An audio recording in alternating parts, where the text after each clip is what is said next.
भुक्षामि नियमसारम् केवली श्रुत केवली गणितम् नम करो अनंत उत्कृष्ट दर्शन ज्ञान में जिन वीर को कमु नियम सार सुकेवली श्रुत केवली पर कथित को। श्री नियम सारणी नामक यह परम आध्यात्मिक ग्रंथ स्वाध्याय हेतु यहाँ विराजमान है। आज से 2000 वर्ष पहले इस महान पवित्र ग्रंथ की रचना आचार्य श्री कुंद देव द्वारा इसी पवित्र भूमि पर की गई।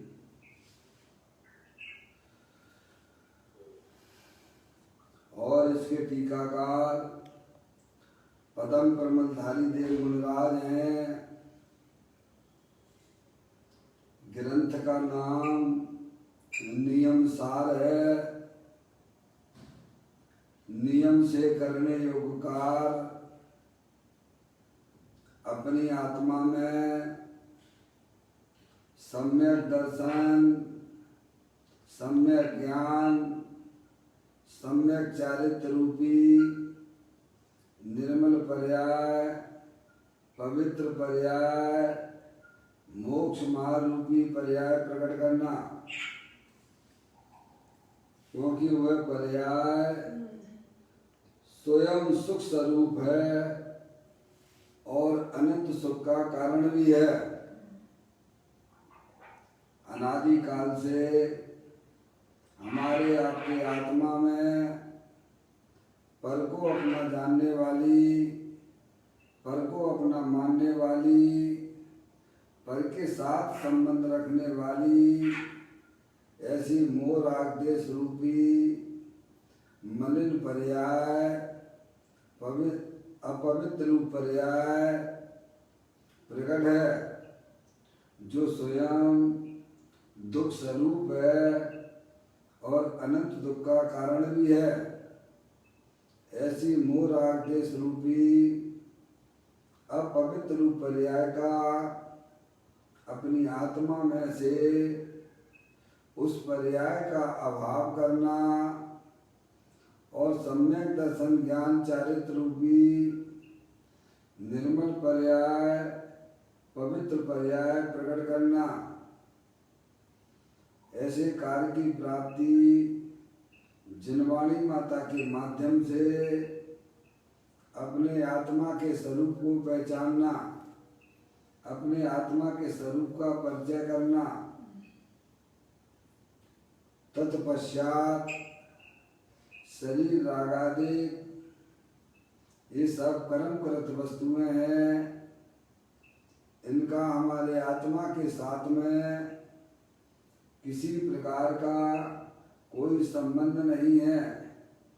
इस प्रकार सम्यक वेद ज्ञान पूर्वक शरीर रागादि का लक्ष्य छोड़ते हुए अंदर जो अखंड ज्ञान ज्योति स्वरूप भगवान आत्मा है, जो कि अनंत शक्तियों का भंडार है, ऐसे गायक प्रभु परमात्मा का जब यह जीव आश्रय करता है, लक्ष्य करता है, तब इसकी पर्याय में जो द्रव्य के अंदर अनंत शक्तियां विद्यमान थी, उनका उसकी पर्याय में व्यक्ति हो जाती है, अभिव्यक्ति हो जाती है। तब उसे अत्यंत परमात्मा धर्म कहते हैं। देखो उसकी चर्चा आचार्य भगवंतों ने, मुनिराजों ने एक एक गाथा, कलश और टीका के माध्यम से हमें अपने आत्म स्वरूप को समझाया है। यहाँ नियम सार जी का चौथा अधिकार, जिसका नाम है व्यवहार चारित अधिकार, जिसमें मूलराजों के 28 मूल गुणों की चर्चा आई है। हम आपने सभी ने मूलराज के पंच महाव्रत पंच समिति की चर्चा पूर्ण करने के बाद गुप्ती का स्वरूप यहाँ चल रहा है, जिसमें व्यवहार गुप्ती का स्वरूप हमने पूर्व में पढ़ लिया है। मन गुप्ती और वचन गुप्ती निश्चय का स्वरूप भी हमने आपने सबने पढ़ा समझा। अभी यहाँ पर निश्चय काय गुप्ती का स्वरूप चल रहा है। उसका 70वें नंबर की गाथा में उसकी चर्चा आई है। उसका प्रारंभिक पाठ करते हुए हम आप समझने का प्रयत्न करें। कायिक क्रिया निवृत्ति कायो सर्ग तन की गुप्ती है, हिंसादि से निवृत्ति भी होती नियत तन गुप्ती है। आचार्य कुलकुल देव 70वें नंबर की गाथा के माध्यम से काय उत्सर्ग का वास्तविक स्वरूप क्या है, काय गुप्ती किसे कहते हैं, तो कहते हैं काय क्रियाओं की निर्वृत्ति रूप काय उत्सर्ग है। अंदर में काय के प्रति जो रागादिक परिणतियां होती थीं उनसे निवृत्ति हो जाना, और अंदर जो अपना त्रिकालिक भगवान आत्मा जो चैतन्य काया रूप है उस रूप प्रवृत्ति करना, उसका नाम काय उत्सर्ग है, काय गुप्ती कहा जाता है। यह वास्तविक काय गुप्ती। क्या अंदर में शरीर संबंधित जो शुभ अशुभ परिणाम हुआ करते थे उनसे निवृत्ति होना, और अंदर अपना चैतन्य काया के प्रति प्रवृत्ति करना, उसका नाम काय उत्सर्ग है। भैया कहते हैं काय क्रियाओं की निर्वृत्ति रूप काय उत्सर्ग है। शरीर संबंधी गुप्ती है अथवा हिंसा आदि की निर्वृत्ति को शरीर गुप्ती का है। 6 प्रकार के जीव होते हैं, 5 स्थावर और एक तरस। इस प्रकार से 6 काय के जीवों के प्रति हिंसा के परिणाम का भी त्याग है। समझेंगे आप, वहाँ भी राग की त्याग की बात है। उसे वास्तव में शरीर गुप्ती या काय गुप्ती कहते हैं। अब देखिएगा, टीका हमने पढ़ ली थी, इन्हीं गाथाओं और टीका के ऊपर मुनराज ने टीका लिखी है, वो भी अपन ने पढ़ी है। अब उसी टीका और गाथा के ऊपर पूज्य गुरुदेव श्री कांजी स्वामी उन्होंने इस पर जो है प्रवचन रतन चिंतामणि में उनके प्रवचन आए हुए हैं। तीसरा भाग चल रहा है, देखिएगा। पेज नंबर कौन सा चल रहा है भाई? 210। ये नीचे वाला पैराग्राफ चल रहा था। यहाँ सर्वज्ञ परमेश्वर तीर्थंकर जी परम जिनेश्वर ऐसे संतों की मुक्ति का कल अपन ने परम श्री योगीश्वर की चर्चा पढ़ी थी, है नहीं? हमें परम जिन योगीश्वर, है नहीं? किसे कहते हैं परम जिन योगीश्वर? जिन्होंने राग रूपी विकल्प को जीता है, जो राग को उत्पन्न नहीं होने देते, अपितु वीतराग भावना को उत्पन्न करते हैं, उन्हें परम जिन योगीश्वर संत मुनि कहा जाता है। मुनियों की बात है ना गाथा में, किसकी बात है? मुनराज की बात है। समझ में आया? तो परम जिन योगीश्वर किसे कहा है? जिन्होंने अंदर में उठने वाले राग विकल्पों को जीता है। समझ में आइएगा? यानी अपनी आत्मा की पर्याय में राग को उत्पन्न नहीं होने देते हैं। अपितु वीतराग भावना को उत्पन्न करते हैं। क्या समझ आप? किसको उत्पन्न करते हैं? वीतराग। अंदर में किसको बढ़ाते हैं? अपने वीतराग। अपने वीतराग स्वरूप को बढ़ाते हैं और राग को क्या करते हैं? राग को उत्पन्न नहीं होने देते हैं। इसका नाम मोक्ष मार्ग है भैया। अंदर में राग की बढ़ोतरी करते जाना वो तो संसार मार्ग है। हम 24 घंटा करते क्या हैं? हम अपना समय, हम अपनी बुद्धि, हम अपनी शक्ति कहाँ लगाया करते हैं? राग को बढ़ाने में या राग में लगाया? अपने मनुष्य पर्याय का जो महाकीमती अमूल्य मनुष्य पर्याय, जिसमें जिन कुल का मिलना, जिन वाणी का मिलना है भाई साहब, महादुर्लभ से दुर्लभ हुआ करता है और हमें इसकी बातें सुनने को मिल रही हैं, तब भी हम अपनी पर्याय में राग की बढ़ोतरी करते रहते हैं। तो समझना चाहिए भाई साहब, अब हमारा संसार कोई मैट नहीं सकता है, क्योंकि आप स्वयं तैयार नहीं हो तो दूसरा क्या मैटेगा? जो स्वयं खड़ा नहीं होना चाहता है तो दूसरा कितनी बार तुम्हें खड़ा करेगा? समझ में आ लिया?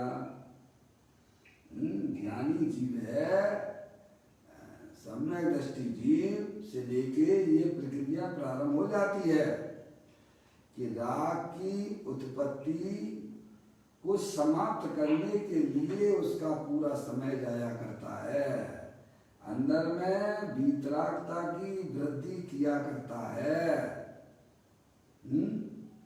मुनराज का लेवल तो बहुत ऊंचा है, समझ में आया भैया? पर चौथे गुण स्थान से ही यह प्रक्रिया प्रारंभ हो जाती है। मौसी, कौन से गुण स्थान से?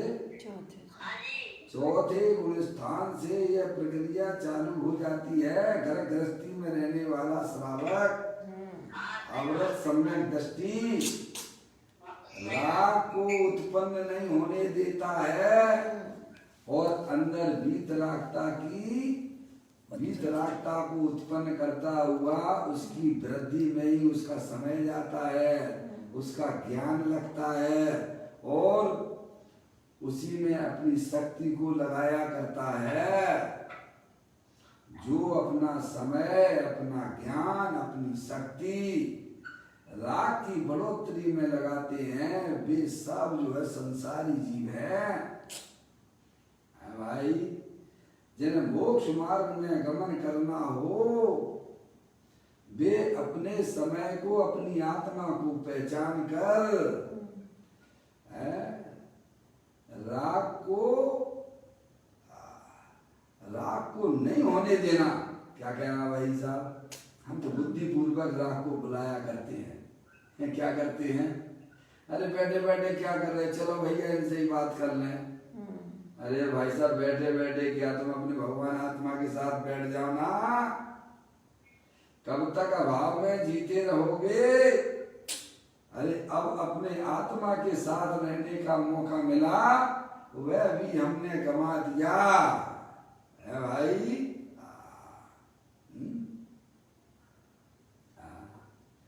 ये काम कोई कठिन नहीं था, पर हमने अपने आलस से, प्रमाद से उसको कठिन बना लिया है भाई साहब।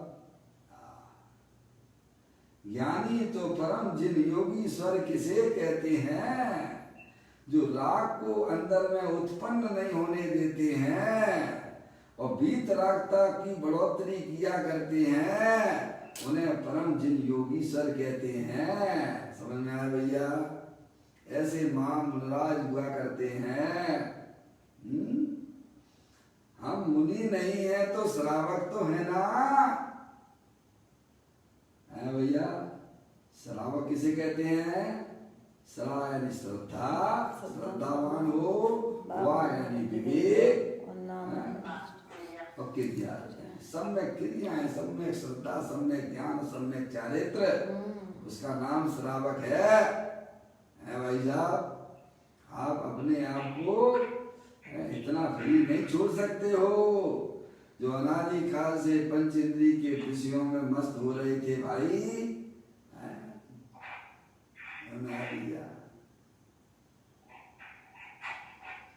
कहते हैं जिन योगीश्वर, परम जिन योगीश्वर राग रूप विकल्प को जीता है। किसको जीता है?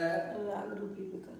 जो अंदर में होने वाले कसाय के परिणामों को जो जीतता है वह जितेंद्रीय कहलाता है। चौथे गुण स्थान से जितेंद्रीय पना लागू हो जाता है।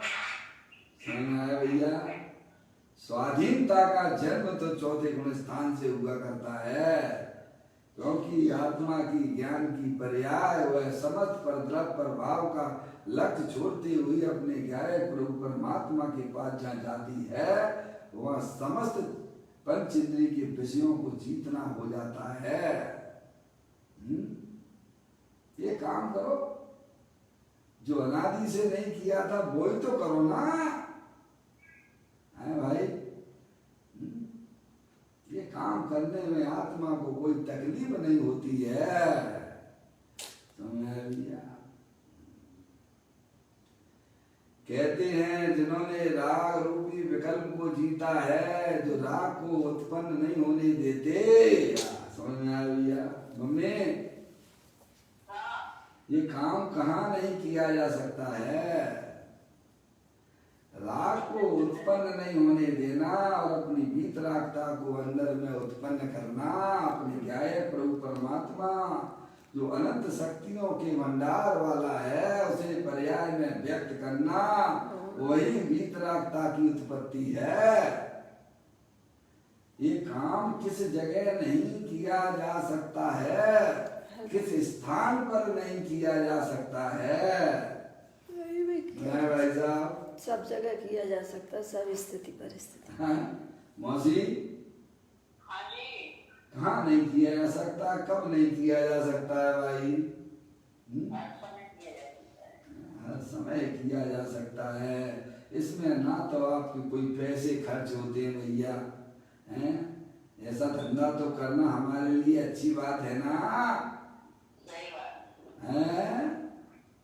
ना किसी के पास जाने की जरूरत आपको, ना किसी के सामने गिड़गिड़ाने की जरूरत है, ना आपका कोई पैसा खर्च करना है।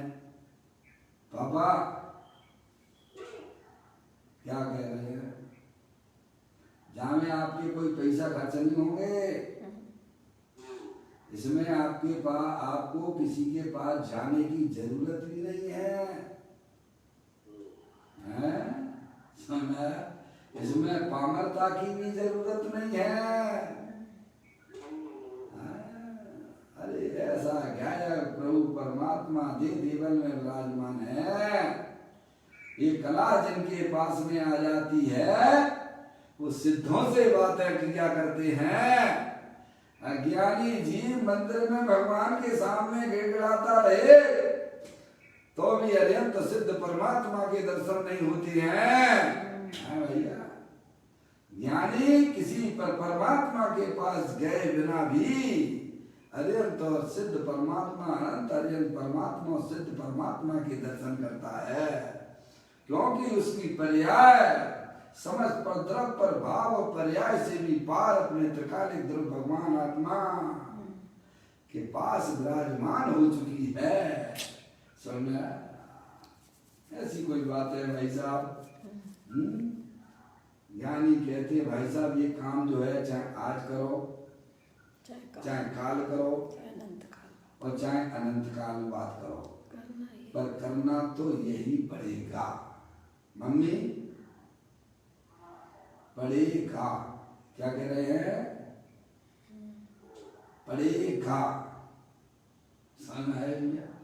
अगर समझदार हो जाओगे तो भाई साहब आनंद में हो जाओगे, और बेवकूफ बने रहोगे तो अनंत काल से बेवकूफ तो हो ही हैं? रहना तो पड़ेगा, इसी लोकाकाश में रहना पड़ेगा ना। ऐसा तो नहीं कि लोकाकाश में चले जाओगे मौसी, हैं? लोकाकाश में अनंत काल तक रहना पड़ेगा। अनंत काल से हो, अनंत काल तक रहना पड़ेगा। तुम्हारे अस्तित्व का कभी नाश नहीं होता है। फिर समझदार बन के रहने में क्या तकलीफ है भाई?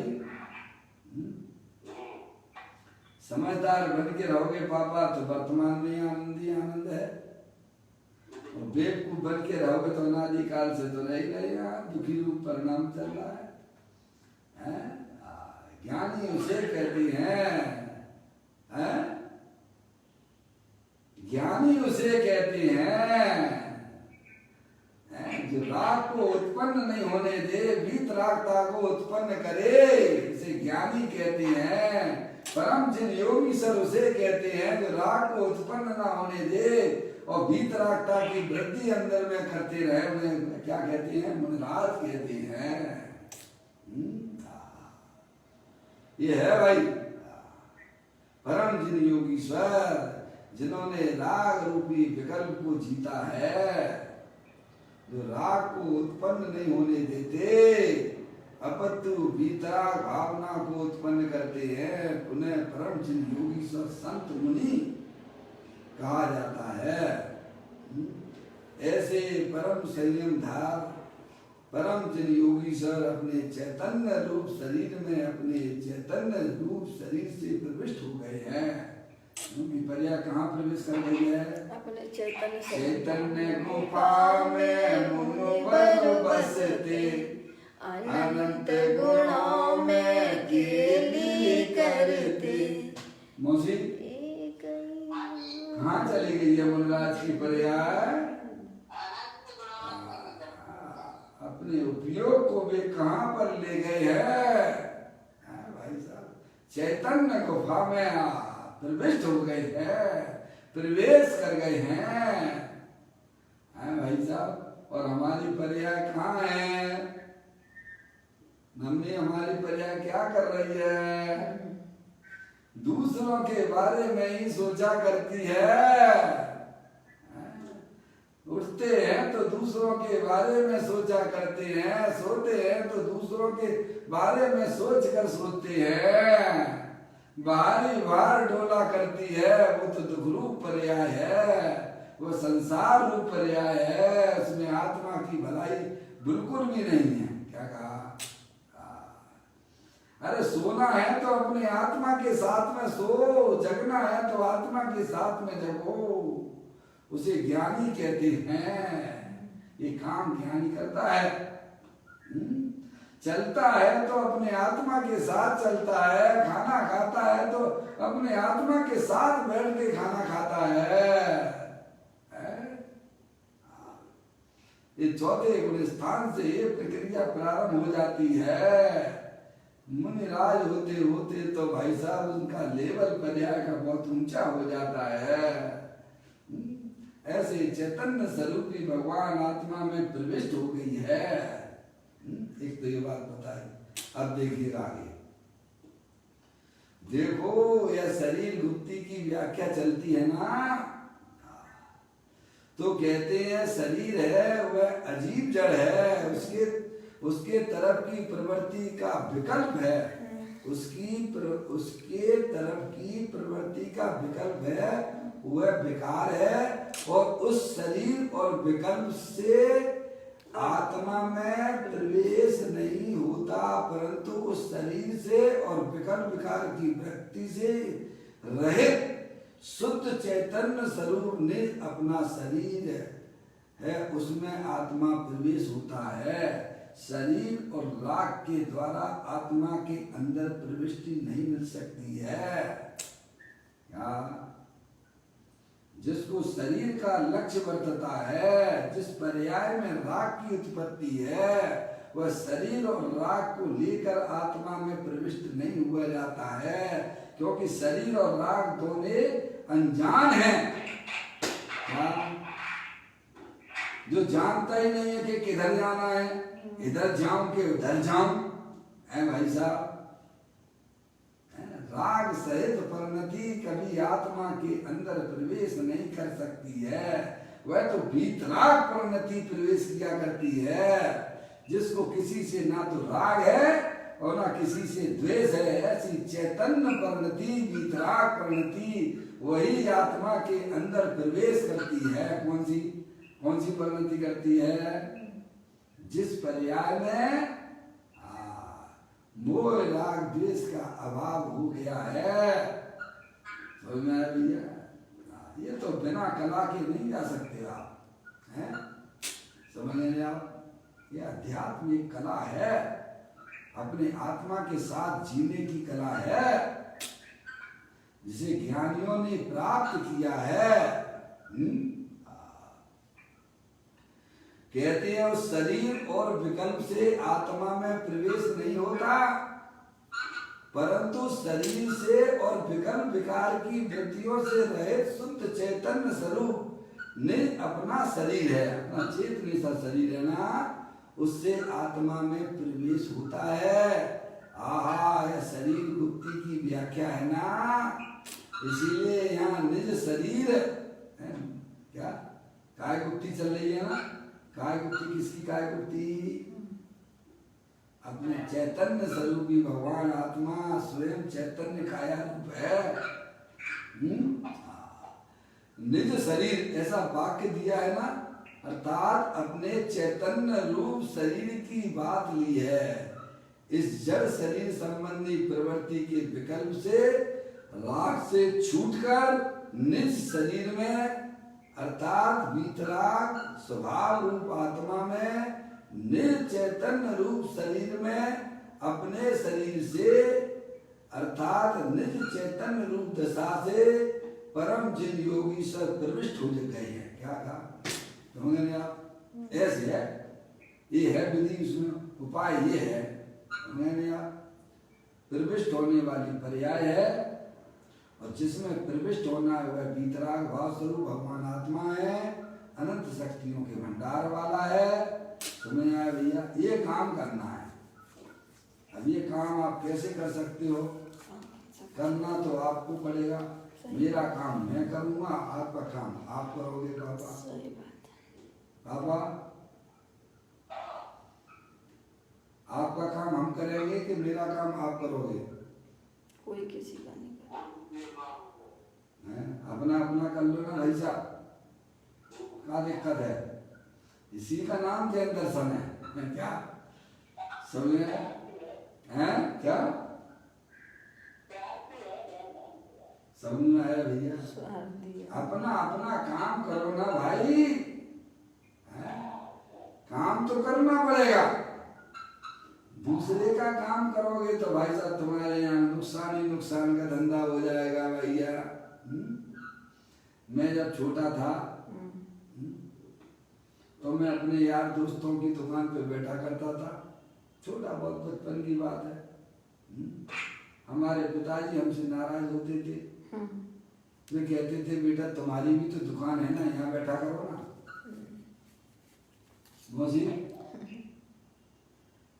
अरे दुकान तुम्हारे पास में भी है ना, तुम वहां जाके बैठते हो, दूसरे की दुकान पे जाके बैठते हो, अच्छा लगता है क्या? अपनी दुकान पर बैठो ना भाई, क्या तकलीफ है तुमको? वहां तो फिर उसके पिताजी आ जाएंगे, चलो भाई अब चलते हैं, उठना तो पड़ेगा, क्योंकि उसके पिता को अच्छा लगेगा तुम वहां बैठे रहो। ग्राहक का दुकानदारी करने के लिए दुकान खोली है कि तुम्हारी बातें करने गप मारने के लिए है? ऐसी जगह ना बैठिए जहां से उठना पड़े। अपने यहाँ बैठो ना। अपने यहाँ बैठने में पर्याय में कितना वजन होता है, कितना अच्छा लगता है। और दूसरे के यहाँ बैठने में पर्याय में कैसा संशयात्मक स्थिति चलती है। यार उसके पिताजी ना आ जाए फिर मेरे को उठा देंगे, क्या करेगा? मौसी, भय लगता है, डर लगता है। दूसरे के यहाँ बैठने में हैं? अरे भाई मजे करना है तो अपने यहाँ बैठो ना, अपने पास भी है ना। समझ आया भैया? पप्पू भैया बहुत लेट हो गए। महावीर भगवान बन जाओ, उनका निर्वाण प्राप्त हो चुका है। भगवान महावीर के निर्वाण में जो पहुंचे थे ना, वे धन्य है वे जी। तो बात ये चल रही थी कि अपने पास भी है ना, बैठने की जगह है ना। अपना चैतन्य स्वरूपी भगवान आत्मा जो अनंत शक्तियों के भंडार वाला है, इस शरीर रूपी काया में कब तक बैठे रहोगे? कब तक इसकी सेवा करोगे? है भाई साहब, अपना चैतन्य स्वरूपी भगवान आत्मा संख्यात प्रदेशी अनंत गुणों से भरपूर ऐसे ज्ञायक प्रभु परमात्मा में ज्ञानी की बैठक हुआ करती है। शरीर और राग आदि का जिसने लक्ष्य छोड़ दिया है, अपने उपयोग में अपना ज्ञायक प्रभु परमात्मा जिसके बसता है, तो मुनिराज की पर्याय अपने चैतन्य स्वरूपी भगवान आत्मा में प्रविष्ट हो गई है। ये कह रहे देखो, निज चैतन्य रूपी दशा से परम चिद योगीश्वर प्रविष्ट हो गए हैं। पापा आपके पास क्या नहीं है बोलो? द्रव्य है कि नहीं है? द्रव्य है, नहीं है? द्रव्य नहीं है? है नहीं? है नहीं? संशय आपको स्थिति में चलाओगे तो गाड़ी में एक्सीडेंट हो जाएगा। संशयात्मक स्थिति से गाड़ियां चलाओगे तो उसमें क्या निकलने वाला है? चतुर्गति का परमार्थ। एक्सीडेंट होता है। अपने पास चैतन्य द्रव्य है या नहीं? है। उसमें अनंत शक्तियां हैं कि नहीं? है। कितनी है? अनंत। सिद्ध परमात्मा से और अपने में कोई अंतर है क्या? नहीं। नहीं है ना? ऐसा चेतनेश्वर भगवान आत्मा अनंत शक्तियों के भंडार वाला है। और पर्याय है कि नहीं है पापा? पापा जैन दर्शन इतना कठिन नहीं है जितना लोगों ने बना लिया, उसकी व्याख्या कठिन रूप से कर दी है। क्या भाई साहब? लोगों को देख के प्रवचन नहीं हुआ करते हैं, आत्मा को देख कर प्रवचन हुआ करते हैं। समझ में आया? हमारे पास में द्रव्य भी है, सिद्ध परमात्मा जैसा है। हमारे पास में इतनी शक्तियां हैं जितनी सिद्ध परमात्मा के पास में है। और हमारे पास भी पर्याय है।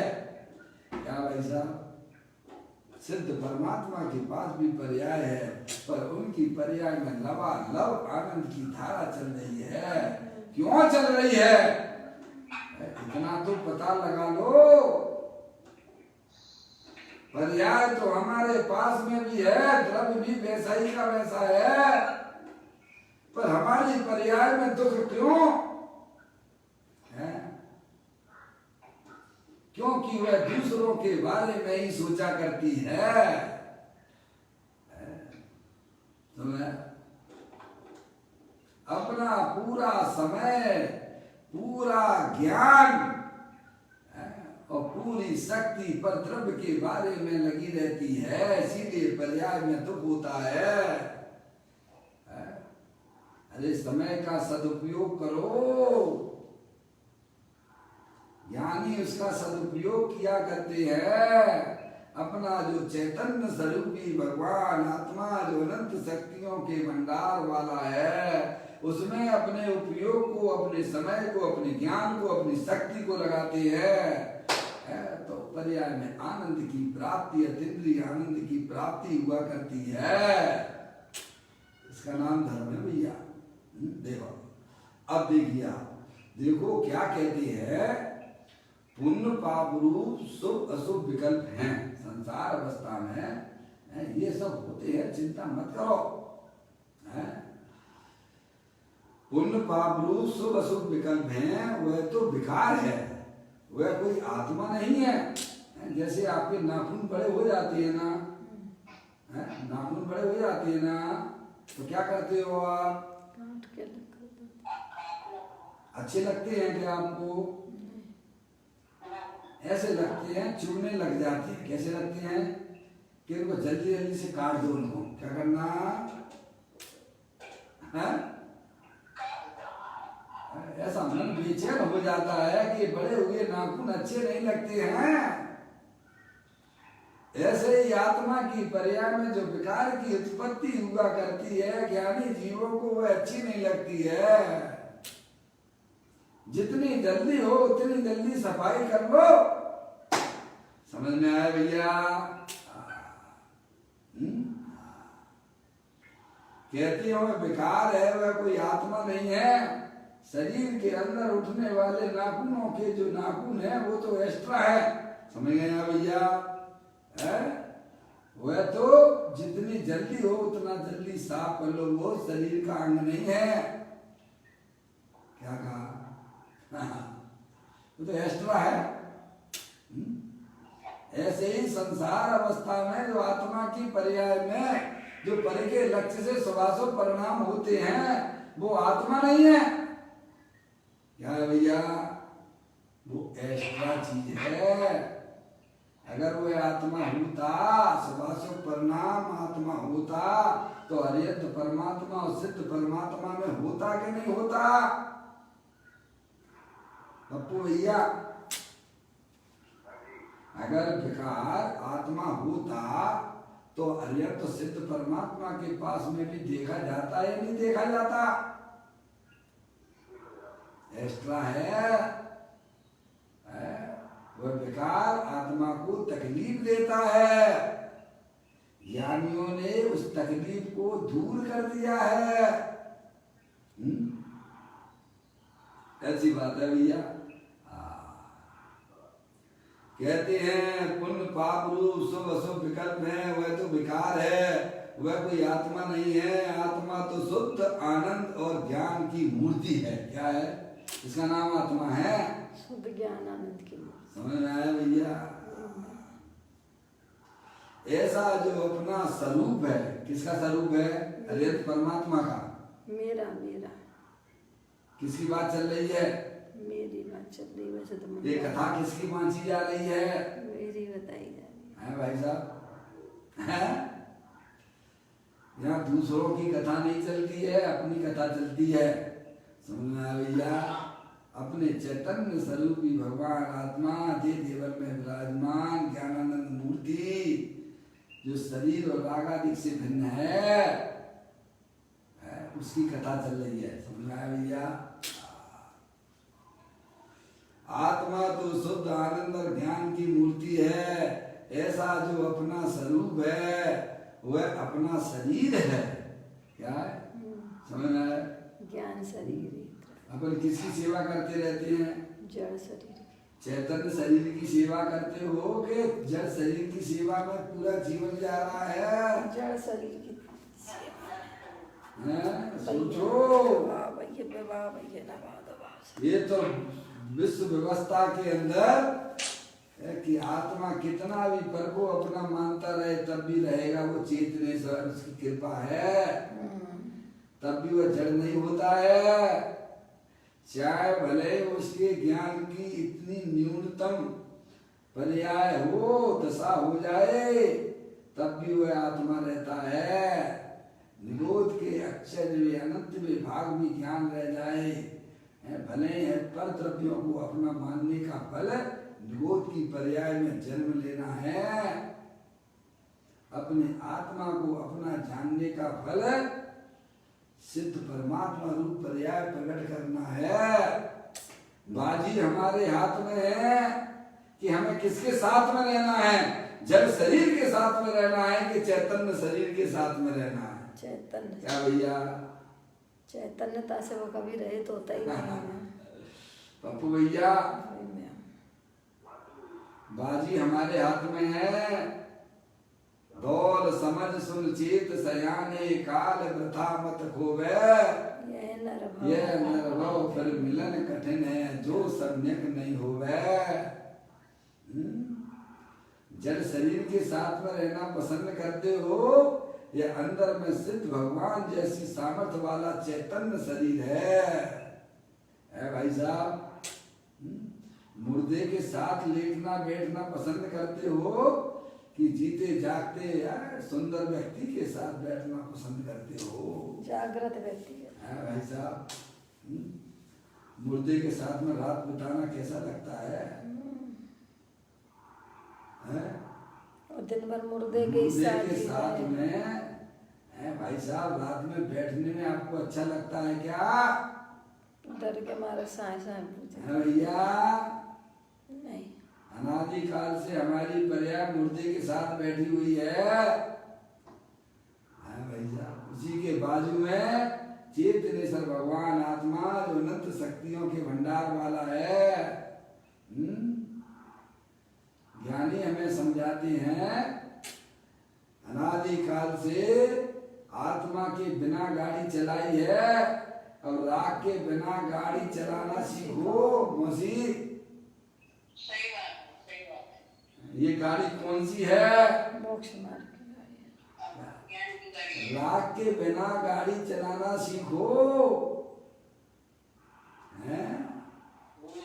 शुभाशुभ भाव जो है वे राग है। उनके आश्रय से कब तक गाड़ी चलेगी? है भाई साहब। ज्ञानी कहते चेतनेश्वर भगवान आत्मा के पास चले जाओ, उसे अपने ज्ञान में बैठा लो, मोक्ष मार्ग में गमन कर जाओगे। क्या भाई साहब? और रोते रोते नहीं जाओगे, मुस्कुराते हुए जाओगे। कैसे जाओगे आप? हाँ,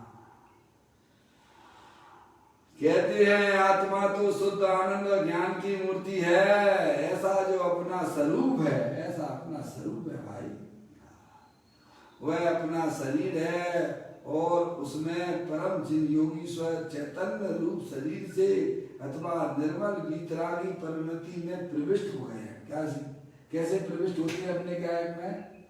वीतराग परिणति के द्वारा प्रविष्ट होते हैं। देखो 2 दिन पहले चर्चा आई थी अपनी।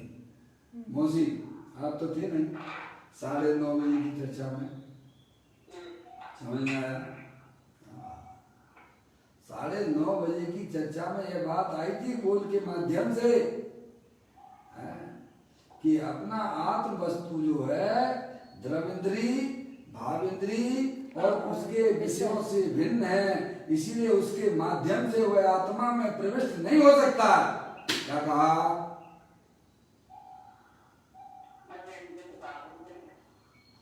द्रविंद्री भाविंद्री और भाविंद्री के विषय समझ गए? उनके द्वारा वह आत्मा में प्रविष्टि नहीं पाता है। एक बात तो ये की थी। दूसरी बात बताओगे क्या कही थी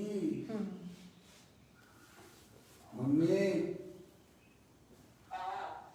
एक बात तो ये कही थी इंद्रिय ज्ञान के द्वारा वह आत्मा में प्रविष्ट नहीं हो सकता है। उसमें यह बात ली थी समय सारणी 31वें नंबर की गाथा है। द्रविंद्री भाविंद्री और उनके विषय, उनके द्वारा आत्मा में प्रविष्ट नहीं हो सकते हो। एक बात तो ये की। दूसरी बात क्या कही थी मम्मी? लॉकडाउन करना पड़ेगा मम्मी। पर्याय में कर्तव्यों के प्रति लॉकडाउन लगाइए, बुद्धि पूर्वक लगाइए। चंचल उपयोग से जिनवाणी का कोई रिजल्ट अच्छा नहीं आता है। बोलो दूसरी बात क्या कही थी पप्पू भैया? दूसरी बात यह बताई गई थी कि द्रव्य कर्म 9 कर्म से तो प्रविष्ट हो नहीं सकता है, पर भाव कर्म से भी वह आत्मा के अंदर प्रविष्ट नहीं होता है। क्या कहा? बोलो भैया। यही आई थी, हाँ 6 बातें आई थी ना। हाँ, द्रव्य पहली कर्म, बात तो ये बताई मौसी, इंद्रिय, द्रव्य इंद्रियां, भाव इंद्रियां और उनके विषय सब इंद्रियां हैं। उससे तो आत्मा में प्रवेश नहीं। उसके द्वारा आत्मा में प्रविष्टि नहीं होती है। दूसरी बात ये भी कही, द्रव्य कर्म, द्रव्य कर्म और नौ कर्म के द्वारा तो आत्मा में प्रविष्ट नहीं हो सकता है। अरे भाव कर्म के द्वारा भी आत्मा में प्रविष्ट नहीं हो सकता है। क्या कहा? भाव कर्म में समझ गए क्या क्या आ गया? शुभ शुभ भाव आ गए। उसके द्वारा भी उसको लेके जाओगे ना तो भाई साहब वहां बोर्ड लगा हुआ है, क्या है? No entry. समझ में आया? तो उसमें आपके शुभ और अशुभ भावों को बात को तो लगा दो आग है भाई साहब। जिसमें हिंसा का, झूठ का, चोरी का, कुसीर का, परिग्रह के परिणाम में जो मस्त हो रहे हैं उनकी बातें तो छोड़ दो। जो भगवान की पूजा करते हैं, भक्ति करते हैं, स्वाध्याय करते हैं, सब बातें उसमें लिखी हुई हैं। वह शुभ राग, उस शुभ राग के द्वारा भी आत्मा के अंदर प्रविष्ट नहीं हो सकता है। समझ में आया भैया? क्यों नहीं हो सकता है प्रभु? ऐसा प्रश्न उठना चाहिए बच्चों जैसा। क्योंकि आत्मा में और रागादि भावों में पंचकी थी बात। बहुत सुंदर बात है, क्योंकि द्रव्य कर्म, नौ कर्म और भाव कर्म में आत्मा उनसे भिन्न है। क्या मौसी?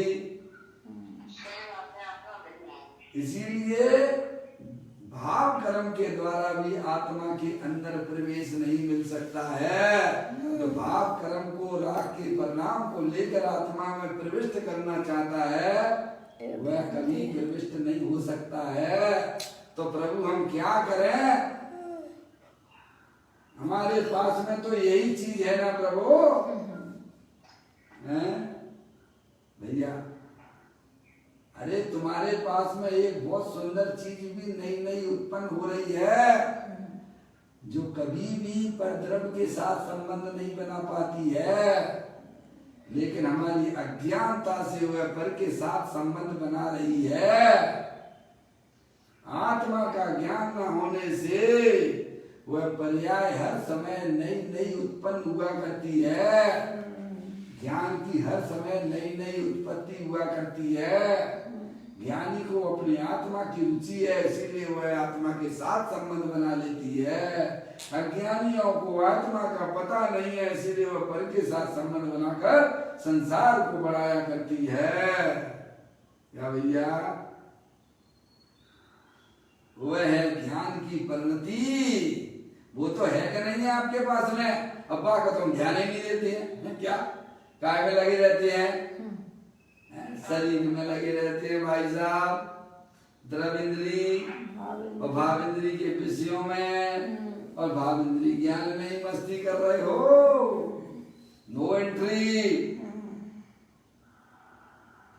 द्रव्य कर्म आत्मा के साथ में 8 कर्मों का सहयोग अनादि से है।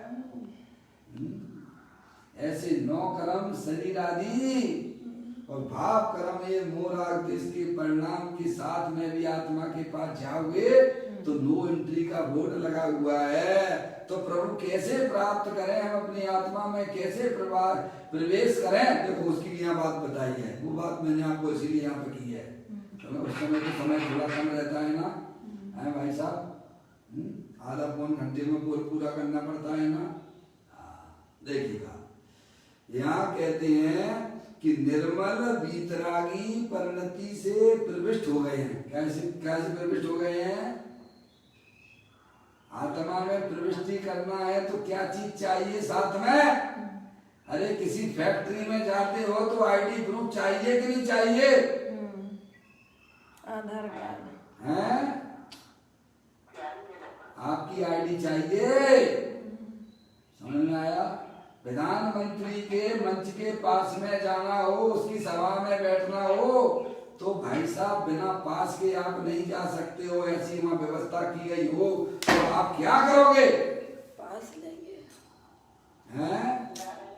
पास की व्यवस्था करेंगे भाई साहब पास की व्यवस्था लेके साथ में एंट्री होती है। ऐसे ही अपनी चैतन्य रूपी काया के साथ में भाई साहब प्रविष्ट करना हो तो द्रव कर्म भाव कर्म नौ कर्म को एक साइड में रख देना है।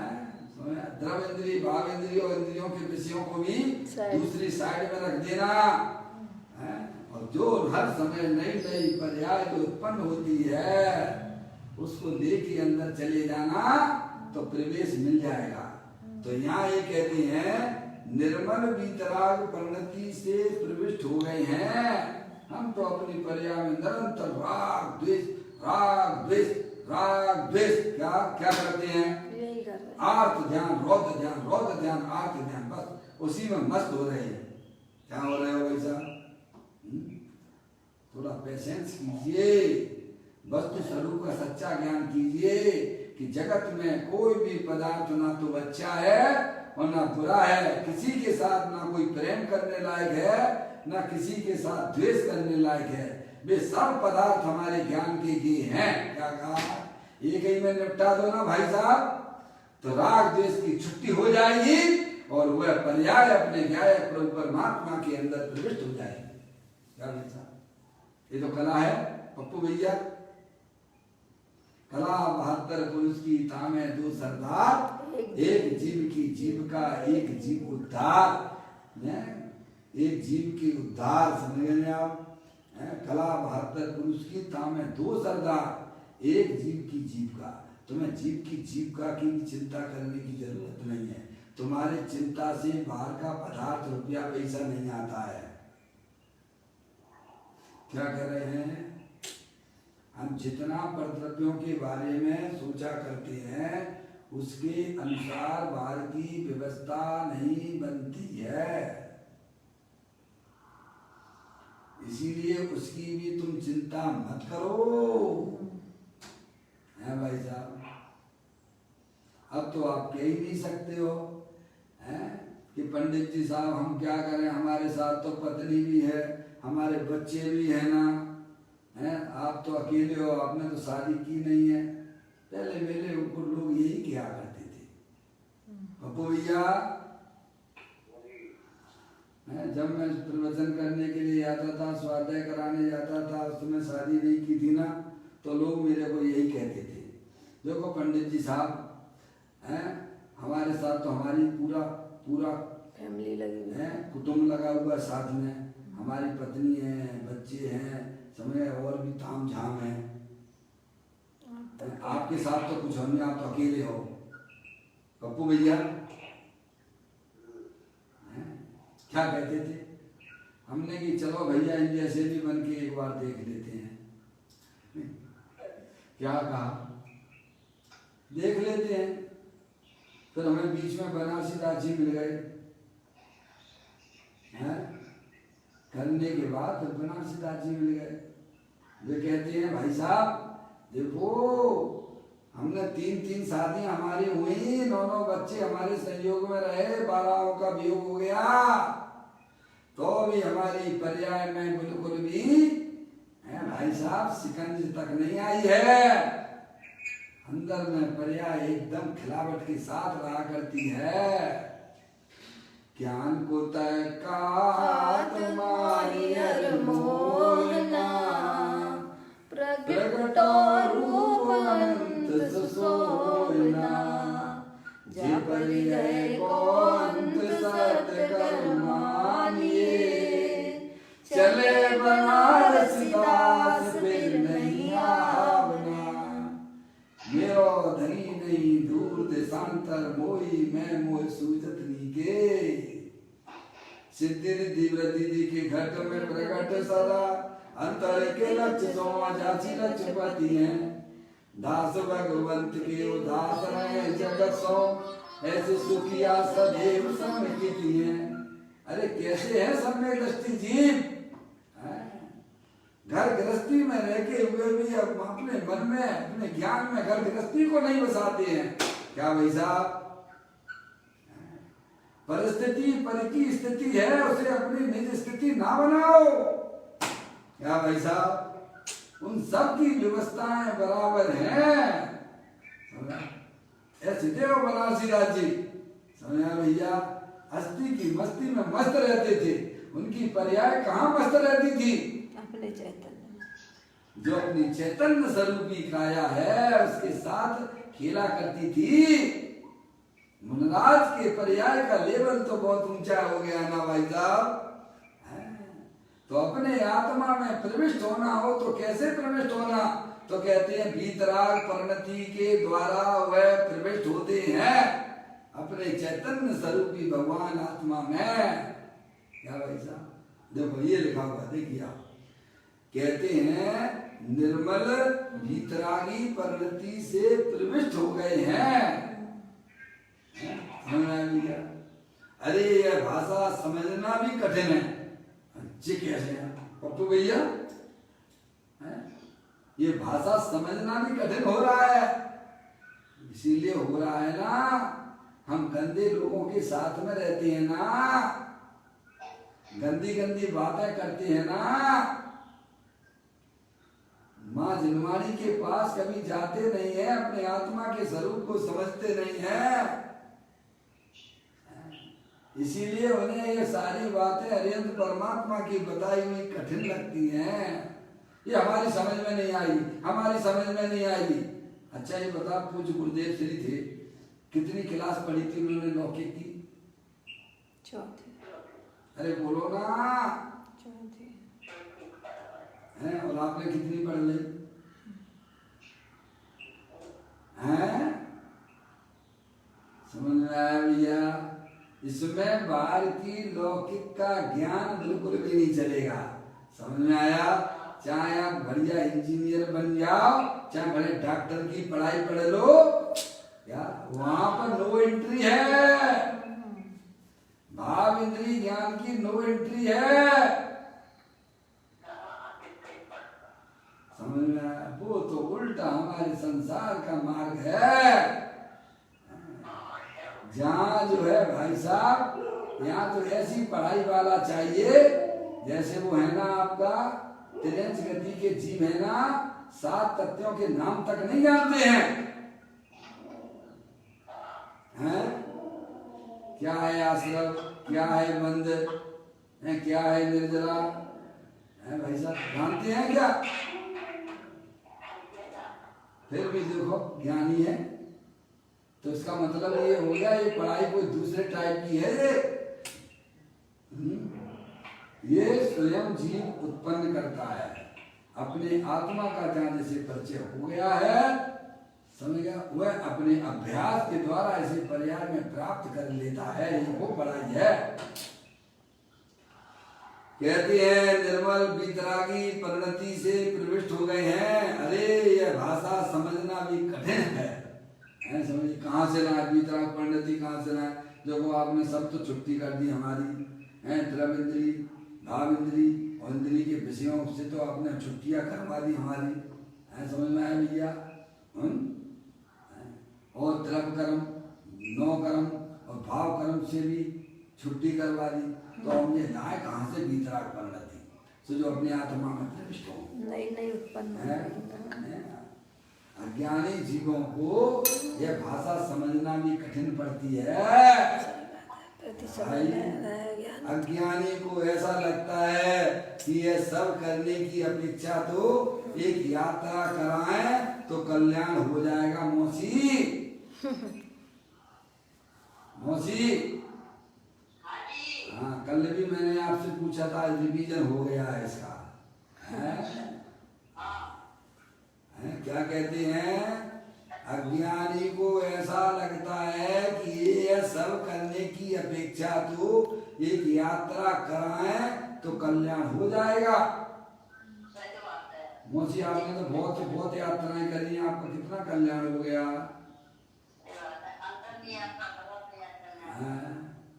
अरे भाई साहब, अपन दूसरे व्यक्ति को देखते हैं कि ये इतना पैसे वाला है और बेचारा दुखी बना रहता है, तो उससे कुछ तो शिक्षा लेना चाहिए कि नहीं लेना चाहिए? अरे क्या कह दिया? बाहर में खूब गाड़ी है, लाड़ी है, बाड़ी है, सब कुछ है, लेकिन फिर भी ये दुखी बना रहता है। तो हमें क्या सोचना चाहिए कि इनमें कि सुख उधर नहीं। की दौड़ ना लगाओ। जो उनमें सुख होता है तो जी का अगला दुखी हम 24 घंटा उधर की दौड़ लगाया करते हैं। ज्ञानी कहते हैं कि पैसा कमाने में दुखी, और पैसा आ जाए तो उसे संभालने में दुखी, चला जाए और चला जाए तो दुखी। तो तुम्हें मिला क्या? दुख क्यों लाओगे? है भाई साहब, इतनी दौड़ अपने गायक प्रभु परमात्मा को समझने में लगाते हैं तो भाई साहब कल्याण हमारी प्रगति आसमानी हो जाती।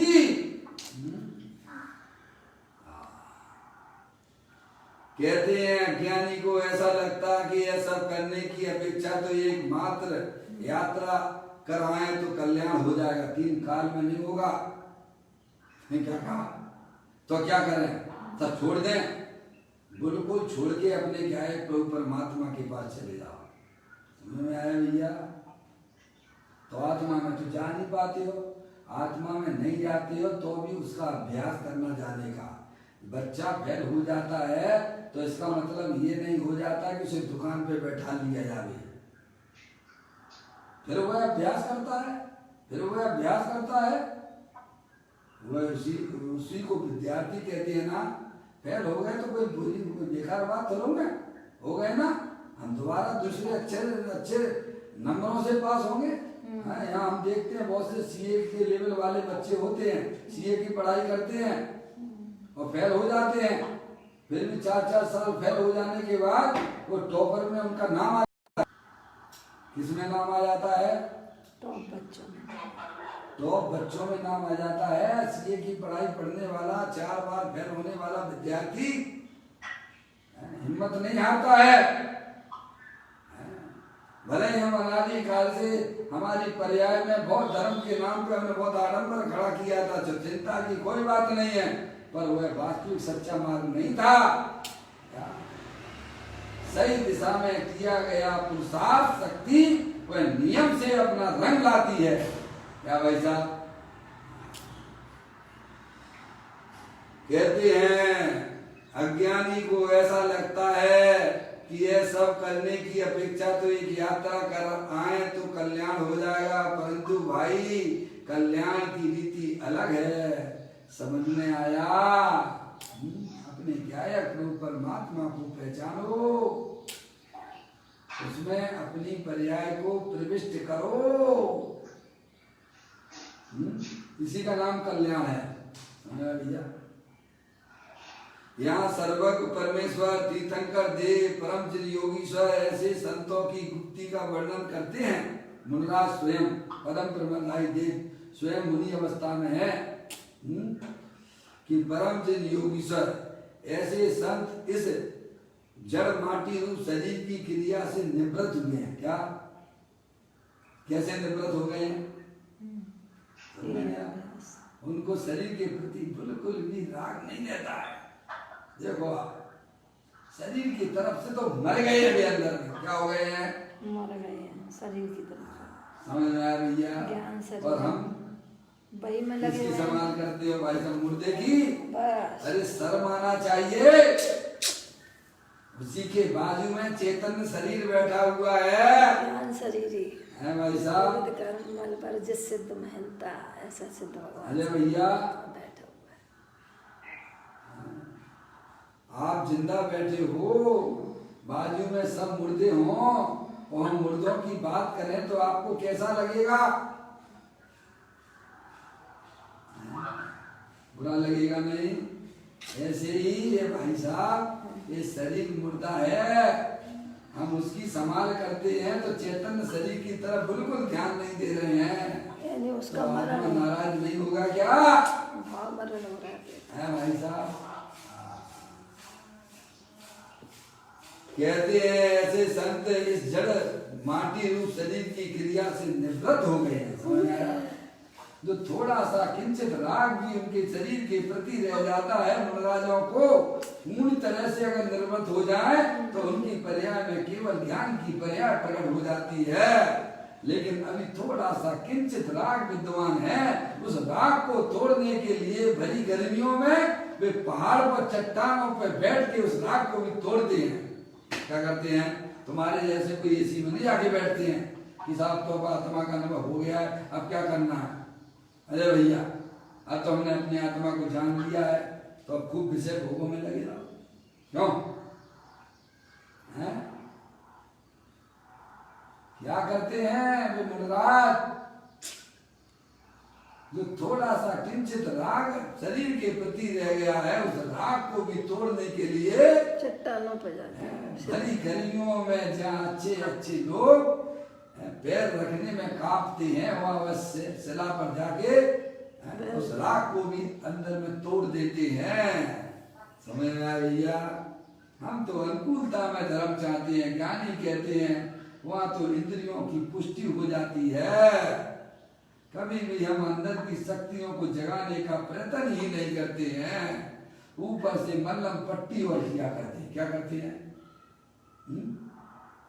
रोग अंदर है, ऊपर से मल्लम पट्टी करोगे तो क्या रोग ठीक हो जाएगा क्या?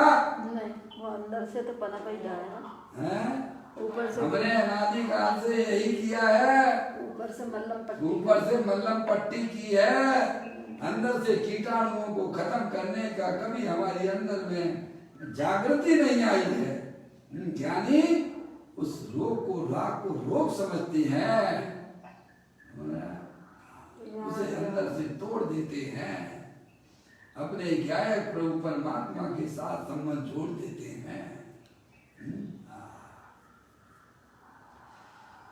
कहते हैं, देखिएगा, इस जड़ माटी रूप शरीर की क्रिया से निवृत्त हुए हैं, क्योंकि वे शरीर की सन्मुखता वाले विकल्प से निवृत्त हुए हैं। कहां से?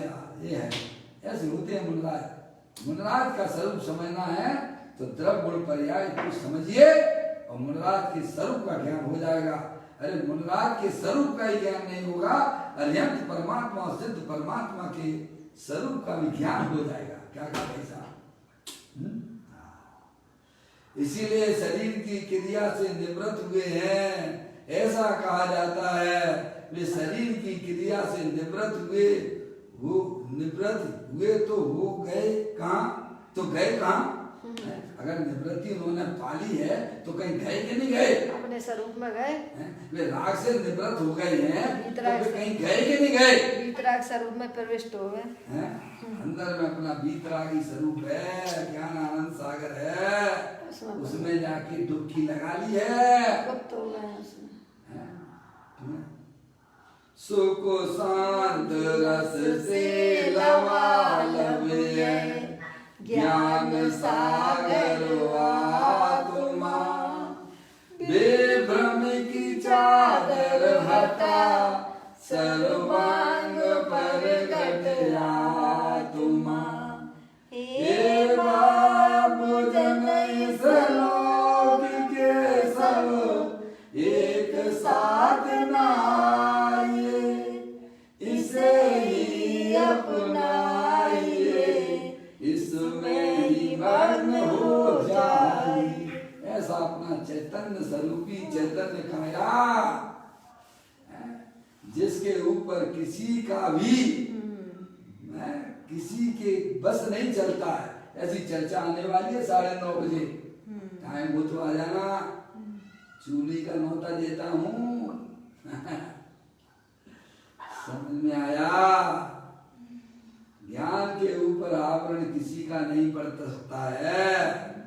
समझ में आया? ऐसी चर्चा आने वाली है 9:30 बजे। समझ में आ भैया? यहाँ कहते हैं, देखिए आप, ऐसे संत इस जड़ माटी रूप शरीर की क्रिया से निवृत्त हुए हैं, क्योंकि वे शरीर की सन्मुखता वाले विकल्प से निवृत्त हुए हैं। इसीलिए शरीर की क्रिया से निवृत्त हुए हैं, ऐसा कहा जाता है। वे शरीर की क्रिया से निवृत्त तो हो गए, निवृत्त हुए तो गए कहाँ? तो गए कहाँ में वे? अपने भीतरा स्वरूप जब राग से निवृत्त हो गए हैं तो मुनराज फिर गए कहाँ? भीतरा स्वरूप पुष्ट हो गए। कहते हैं ज्ञानानंद स्वरूप आत्मा में निर्मल भीतरागी परिणति से प्रवेश किया है। ज्ञान से ज्ञान में ज्ञान ही हो, कल्पनाओं का एकदम विलय हो। भ्रांति का नाश हो, शांति का वास हो, ब्रह्म प्यारे तेरी भक्ति में चल जाए सारे। मेरे शाश्वत शरण सत तारण तरण, ब्रह्म प्यारे तेरी भक्ति में चल जाए सारे। भगवान आत्मा की भक्ति में चले गए। कहाँ चले गए वे? अब राग की भक्ति छोड़ दी उन्होंने, अब तो अपने न्याय प्रभु परमात्मा की भक्ति किया करते हैं। प्रभु का मार्ग ऐसा है भाई। अरे दुनिया कुछ का कुछ मानती है और मार्ग कहीं दूर रह गया है। ये अलौकिक बातें हैं, दुनिया के लोगों से अलग बातें हैं भाई साहब, परे है। इस प्रकार से है सुंदर चर्चा। समय के हिसाब से आज अपन यहीं तक आ पाए हैं। कल पुनः 2 से 11वें नंबर की गाथा, 2 से 11वें नंबर के पेज पर 70 नंबर की गाथा का अपन उसे आगे बढ़ाएंगे। अभी यहाँ समय हो गया। निज निज में बताई ये अनंत अनंत उपकार है, उसके लिए जिन वाणी माँ को वंदना सतवार है, वंदना सतवार है। 9 बार नमो कर्म।